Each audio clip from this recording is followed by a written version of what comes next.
Nərgiz, indi nəyi dadına baxırsan? Bubble tea. Bubble tea. O bubble tea. Pink Nəlidir? renkdə. Sütlü çikolatalı. Yox, sütlü çörəkli. Çiyələli. Nigar sən nəyidir? Sən də Sadə çay aldım. sadə çay. Lisə qarışdırıb. Baxın topçuqlarına çox qəşəngdir. İnsan dadı da mən də baxacağam. Nuşcan. Mən də dadına baxacağam. Nasıl? Çox dadlıdır. Amma topçuqları daha dadlıdır. Topçuqlar. Demə bəli. Qarışdır.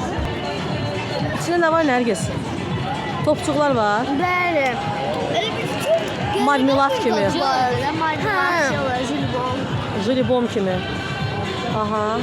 Elə bir sütü, Baxın. çələkli sütün içərisində elə şey. Çox qəşəngdir. Çox qəribə dadı var. Yəni bunlar hamısı bubble tea'nin içindədir. Yapışqandır.